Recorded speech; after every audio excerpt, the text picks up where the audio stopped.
আসসালামু আলাইকুম এভরিওয়ান, আশা করছি সবাই ভালো আছো। আলহামদুলিল্লাহ আমরাও ভালো আছি। তো এখন 9:30 বাজে। আমি এই আমার বিছানা গুছিয়ে কমপ্লিট করে সব ঝাড়ু টাড়ু দিয়ে এখন নিচে যাব। নিচে গিয়ে সবজি কাটা হচ্ছে, ভাবি সবজি কাটছে। তো আজকে রান্না হবে, কি কি রান্না হয় সেটা তোমাদের সঙ্গে শেয়ার। তো আজকে রান্না হবে ঝিঙে আলু চিংড়ি মাছ, তার সঙ্গে মুড়ি খাওয়া হবে, আলুর তরকারি, শসা কাটা আছে, পেঁয়াজ কাটা আছে, আমডাল হয়ে গেছে, ভাত হয়ে গেছে অলরেডি, আর তার সঙ্গে আছে চিংড়ি মাছ, মানে তেল ঝাল হবে। তো এই গরমে সবাইকে বলবো একটু হালকা পাতলা খাওয়ার, ঝিঙ্গের ঝোল, ডাঁটার ঝোল, পটল এইসব তরকারি খাওয়াই, সবজি খাওয়াটাই বেস্ট। তো এটা হচ্ছে ভাবির রান্নাঘর। তো ভাবি রান্না করছে ভাত, এখানে ভাত, এখানে আম ডাল। তো এখন হবে ঝিঙে দিয়ে চিংড়ি মাছ দিয়ে হবে। তো এটা হচ্ছে পুকুরের চিংড়ি, ঝিঙে চিংড়ি মাছ আমরা এভাবে রান্না করি, পেঁয়াজ আর চিংড়ি মাছ একসঙ্গে দিয়ে, তারপরে এর মধ্যে নুন, এই লবণ, হলুদ, একটু ধনে গুঁড়ো আর একটু জিরে গুঁড়ো দিয়ে দেওয়া হবে।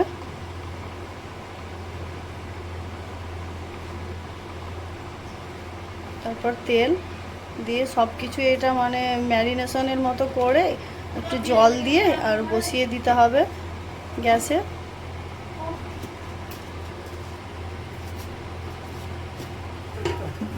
তো এরকমভাবে এটা জল দিয়ে বসিয়ে দিতে হবে। যখন মানে জলটা কমে যাবে, এটাকে কষতে কষতে শুকনো শুকনো হয়ে যাবে। তারপরে ঝিঙে আলু দিয়ে এর মধ্যে দিয়ে কষে একটু অল্প, ঝিঙে থেকে যেহেতু জল বেরোয় তাই জন্য অল্প একটু জল দিয়ে তারপর ধনে গুঁড়ো জিরে গুঁড়ো দিয়ে নামিয়ে নিতে হবে। তো রান্নাটা আমি দেখাচ্ছি, এই প্রসেসে রান্না করবে, তরকারি এক টেস্ট পুরো অন্যরকম হয়। আর আমরা তো এখানে ছোলা আলু ভুনা হবে, এটা মুড়ি দিয়ে খাওয়া হবে। আর এটা যে চিংড়ি মাছটা কষা হচ্ছে, এর মধ্যে ঝিঙে দেওয়া হবে, একটু জলটা মরে গেলে তেল তেল হয়ে যাবে, তখন ঝিঙেটা দেওয়া হবে।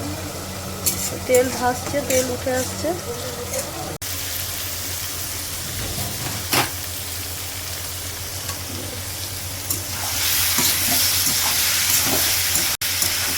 এইভাবে ছোলা আলু ভোনা হচ্ছে, এইভাবে ছোলা আলু ভুনলে খেতেও ভালো লাগে মুড়ি দিয়ে। তো প্রথমে ছোলাটা আলুটা সেদ্ধ করে নিতে হয়, তারপরে তেলেতে পেঁয়াজ লঙ্কা দিয়ে এইভাবে ভোনা হয়। আর এখানে এই চিংড়ি মাছটা একদম কষা কষা হয়ে গেছে, তেল তেল হয়ে গেছে। তো মশলাটা কষানো হয়ে যাওয়ার পরে প্রথমে আলু দিয়ে দেওয়া হয়েছে, আলুটা একটু কষানো হয়ে যাওয়ার পরে তারপরে ঝিঙে দিয়ে আবার কষানো হয়। এর মধ্যে ঝিঙেটা দিয়ে কষানো হচ্ছে, ঝিঙে আলু কষানো চলছে। তো এরপরে আরেকটু কষানো হয়ে গেলে এতে জল দিয়ে দেওয়া হবে। তারপরে জলটা যখন মানে শুকনো শুকনো হয়ে যাবে তখন তারপরে জিরে গুঁড়ো, হলুদ গুঁড়ো। আমাদের উঠোনে প্রচণ্ড রোদ লাগে, তাই জন্য নেটগুলো টাঙানো হচ্ছে। তো টাঙানো প্রায় হয়ে এসছে, এখন আর একটা টাঙাতে বাকি আছে। এখানে মিস্টার হোসেন আছে।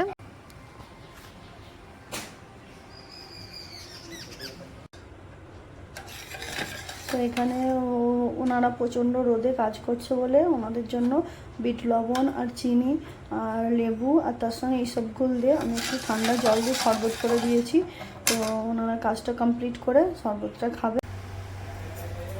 তো ঝিঙে আলুর ঝোল কমপ্লিট। তো একটু ঝোল ঝোল ভালো লাগে খেতে গরমের সময়। এখানে ছোলা আলু বোনা হয়ে, তো এখানে চিংড়ি মাছটা হবে। তো এতে প্রথমে তেলেতে পেঁয়াজ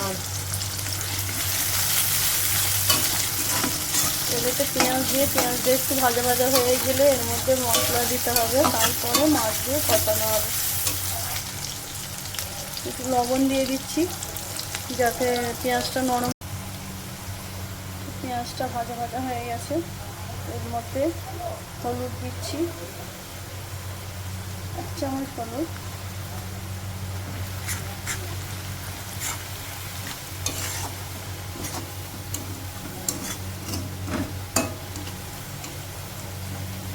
হলুদটা দেওয়ার পরেই আদা রসুনের পেস্ট দেব, যাতে হলুদটা আদা রসুনটা না ছিটকায়। এটা একটা ছোট টিপস বলতে পারো। হলুদ দেওয়ার পরে আদা রসুনের পেস্ট দিলে আদা রসুনটা ছিটকাবে না।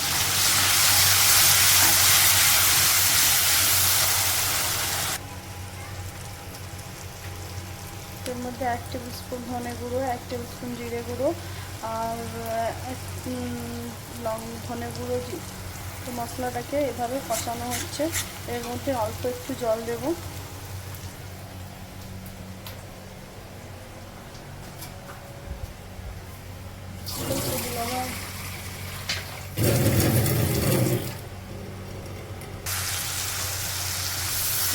জল দিয়ে মশলাটা ভালো করে কষিয়ে নিতে হবে।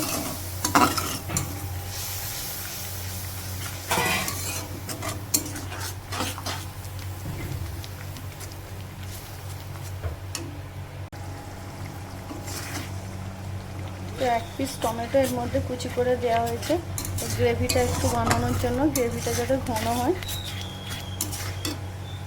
তো টমেটোটা যতক্ষণ না একটু গলে গলে যাচ্ছে ততক্ষণ আমি মশলাটা কষাতেই থাকবো। তো এর মধ্যে আমি অল্প 2-4 দানা চিনি দিয়ে দিচ্ছি যাতে টেস্টটা একটু অন্যরকম হয়। তো মশলাটাকে তেল ছেড়ে দিয়েছে। এবার চিংড়ি মাছগুলো আমি মশলার মধ্যে দিয়ে দিচ্ছি।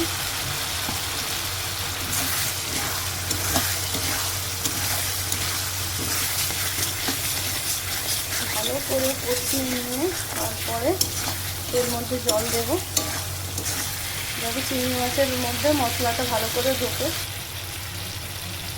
চিংড়ি মাছ কষানো কমপ্লিট। তো এর মধ্যে এবার জল দিয়ে দেবো। পুরো তেল ছেড়ে দিয়েছে।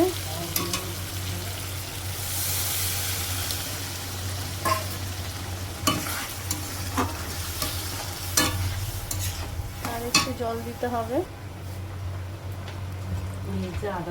ফুটছে, এর মধ্যে জিরে গুঁড়ো, ধনিয়া গুঁড়ো দিয়ে দিলাম।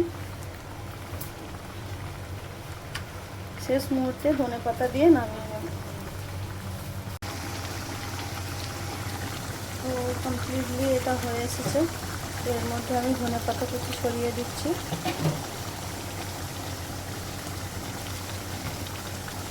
এবার নামিয়ে নেব।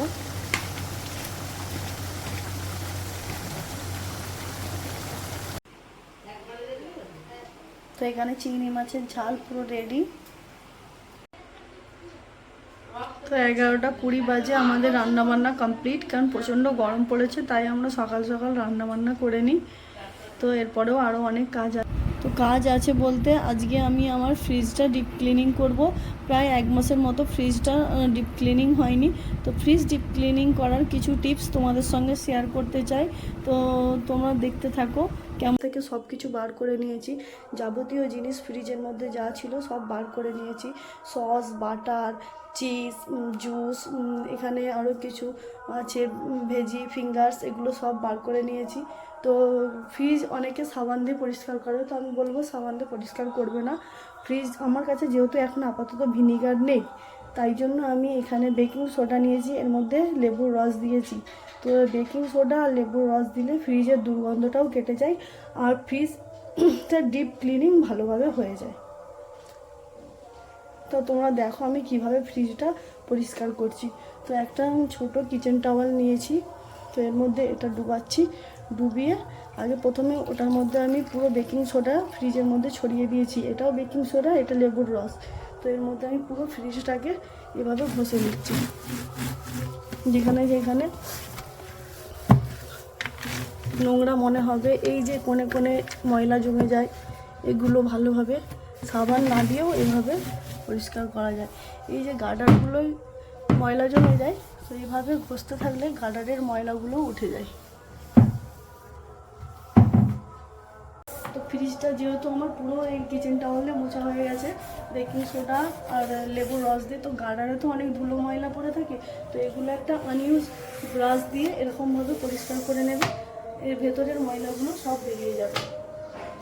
যেগুলো যেগুলো হাত ঢুকবে না সেগুলোর মধ্যে একটা ব্রাশ নিয়ে এরকমভাবে পরিষ্কার করে নিলে সমস্ত ময়লাগুলো বার হয়ে যাবে।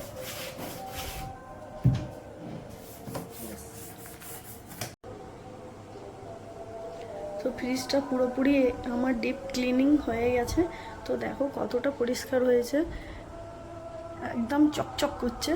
তো আমি কোনো ডিটারজেন্ট বা সাবান কোনো কিছুই ব্যবহার করি না, ওই লেবু আর বেকিং সোডা দিয়ে পুরো ফ্রিজটাকে ডিপ ক্লিনিং করেছি। আমি প্রতি মাসে একবার ফ্রিজ ডিপ ক্লিনিং করি। তো প্রতি মাসে একবার করলেও মাঝে মাঝে প্রতি সপ্তাহে একবার করে ক্লিন করে নিই।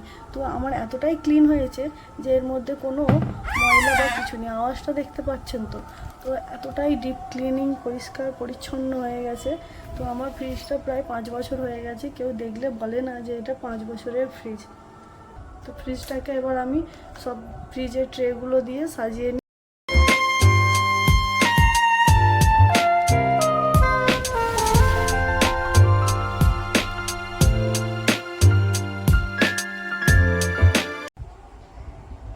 তো ফ্রিজ গোছানো আমার কমপ্লিট হয়ে গেছে। ডিপ ফ্রিজে ওখানে রয়েছে ভেজি ফিঙ্গার, চিকেন পপস, এটা মজরেলা চিজ। তো এখানে নর্মাল ফ্রিজে আছে চিজ আছে, বাটার চিজ আছে, স্লাইস চিজ আছে, তার মধ্যে কাঁচা লঙ্কা, চিংড়ি মাছ। এখানে আছে আমার যাবতীয় sauce, chilli sauce, soya sauce, তো কাসুন্দি, এর মধ্যে টমেটো সস, জুস। তো আমার যেহেতু ফ্রিজের জল খাই না, আমিও খাই না, জিন্নাতও খাই না, সেই জন্য একটা রেখে দিই। কেউ জন্য হঠাৎ কেউ চলে আসলো, তো এর মধ্যে কনডেন্স মিল্ক, মিওনিস ইত্যাদি এসব রাখা হয়েছে। তো ফ্রিজটা আমার সাজানোটা কেমন হয়েছে অবশ্যই কমেন্ট করে জানিও। তো এখন নর্মাল ফ্রিজে সেরকম যা ছিল সব বার করে দেওয়া হয়েছে। ডিপ ফ্রিজে মাছ মাংস যা ছিল সেগুলোও বার করে দেওয়া হয়েছে রান্নার জন্য। এটা হচ্ছে ফ্রিজের বাইরের লুক। তো এটা হচ্ছে প্যানাসোনিক 270 লিটার ফ্রিজ। তো এটা সেন্সার আছে, অটোমেটিকলি লক হয়ে যায়। তো ফেস লক। তো এখানে লক হয়ে গেলে যখন দাঁড়িয়ে থাকি তো লকটা অটোমেটিকলি খুলে যায়। আর ফ্রিজটা আমার খুবই পছন্দের ফ্রিজ। আমার আজ থেকে প্রায় 5 বছর আগে নেওয়া হয়েছিল ফ্রিজটা। তো এখনও নতুনের মতোই আছে। তো নিজের কাছেই গোড়া, নিজে যত্ন করি বলেই ফ্রিজটা নতুনের মতোই আছে। তো আমার একটু সব কিছুই পরিষ্কার পরিচ্ছন্ন রাখতে খুব ভালো লাগে। যে কোনো জিনিস বলো, ফ্রিজ বলো, মিক্সার গ্রাইন্ডার বলো, টোস্টার, মানে কিচেনের যাবতীয়, কিচেন কেন, কিচেন বাড়ির যাবতীয় জিনিস। আর কোনো জিনিস ধরো 1 বছর ওয়ারেন্টি আছে, সেটা যদি নিজেকে যত্ন করো তো সেটা 1 বছর কেন, সেটা তোমার কাছে 2 বছরও চলে যেতে পারে। তো কেমন লাগলো অবশ্যই কমেন্ট করে জানিও। আর আমার কিচেন টিপস, আমার কিচেন টিপসটা কেমন লেগেছে সেটাও তোমরা কমেন্টে জানিও। ফ্রিজ কেনার সময় ওখান থেকেই আমাকে বলে দিয়েছিল যে বেকিং সোডা, লেবু নয় ভিনিগার দিয়ে ফ্রিজ ক্লিন করবে, কোনো ডিটারজেন্ট লাগাবে না ফ্রিজে। তো লাঞ্চ কমপ্লিট করে আমি উপরে এসেছি। তো উপরে আমরা একটু রেস্ট করব। তো আজকে লাঞ্চে কী কী ছিল তো সেটা তো তোমরা দেখেইছো। তো আজকে হচ্ছে আমাদের গ্রামে, কানাইপুর গ্রামে মাননীয় মহাশয় এমপি সাজদা আহমেদ আসবেন। তো ওনাকে সবাই স্বাগতম করতে যাবেন। তো আমরাও যাব বিকালে ঠিক 5:30 নাগাদ। তো তোমরা দেখতে থাকো, যদি কিছু ক্লিপ শর্ট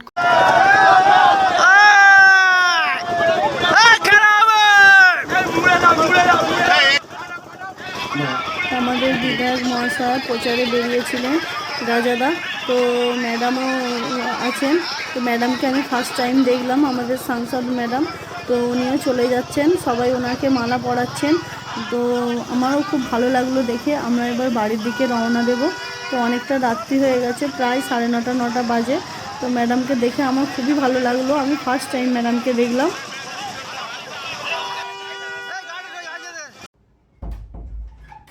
তো মাননীয় সংসদ মহাশয়া প্রচার সেরে চলে গেছেন, আমরা বাড়ি ফিরে চলে এসেছি। এখন প্রায় 10টা বাজে। তো ভিডিওটা তোমাদের কেমন লাগলো একটু লাইক কমেন্ট করে জানিও, আর প্লিজ শেয়ার করো। আর আমার ফেসবুক পেজ 4 ওয়ালস কিচেন, ওখানে ফলো করে দিও। ইউটিউব চ্যানেল 4 ওয়ালস কিচেন, ওখানে সাবস্ক্রাইব করে রেখো, বেল আইকনটা দাবিয়ে রেখো, যাতে নেক্সট ভিডিওর নোটিফিকেশন তোমরা পেয়ে যাও। তো সুস্থ থেকো, ভালো থেকো, দেখা হচ্ছে নেক্সট ব্লগে। টাটা, বাই, আল্লাহ হাফেজ।